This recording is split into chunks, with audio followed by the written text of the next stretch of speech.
Ono ye mukyala Rema Namakula yazaalibwa ennaku z'omwezi nga 24 April 1991 mu ddwaliro ly'e Lubaga wano mu Kampala. Azaalibwa omwami Mukibiina Makula kw'ossa n'omukyala Hamida Nabbosa.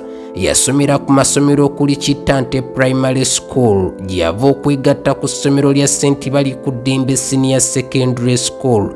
Eyo gye yakolera omutendera gwa one A-level, wabula olwa talanta gye yalina mu kuyimba kyamuyamba kinene nnyo ku bisale by'essomero. Yasomera ku Kyambogo University wadde ng'emisomo gye teyagiggusa bulungi olw'emmandwa y'okuyimba eyamuli obukiika, bw'atyo n'asalawo n'abakagana n'okuyimba. Mu mboozi ye anyumya ku mukyala Rema Namakula, ono ye yasookera ddala okumukwata ku mukono.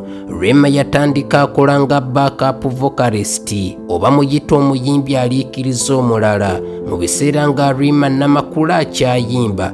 Rema wankizo nnyo kubanga ne mu kaseera nga Rema aviiriddwako bakadde be, ono gw'oyinza okuyita omukuza we.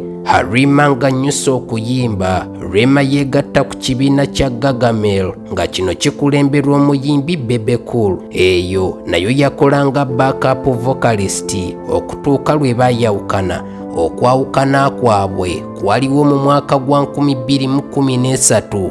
Bebe yali ku mukutu gwa TVM era omugenyi w'olunaku kw'olwo yali Rema mu bigambo bye yategeeza nga bw'agenda okutongoza albamu ye. Kyokka Bebe ky'atasooka kumanya era ekyo kye kyasajjula embeera. Rema olwava ku TV omukulu n'asalawo baawukane mu mirembe.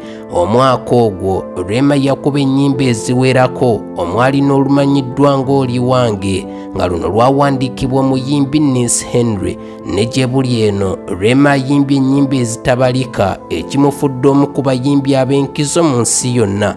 Omwaka gwa 2013 aba High People Music Awards bawa Rema award eziwerera ddala, okwali n'eya Best R&B Song, saako Best Female Artist of the Year ne Best Breakthrough Artist, bepo n'eya Best High People Charts Artist.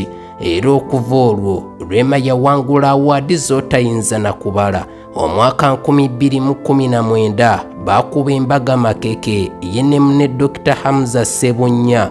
Era we twatuukira mu mwaka gwa 2021 ennaku z'omwezi nga 7 omwezi gwa Novemba baali bafunye ezzadde lyabwe ery'omwana ow'obuwala. Ono yatuumibwa amannya ga Arua Ssebunya. Kanjira mpunzikira wano ebyafaayo bya Rema, tuddiŋŋana omulundi omulala.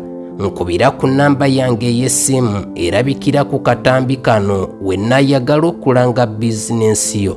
Nze Jamii Radio Uganda, abankuumire.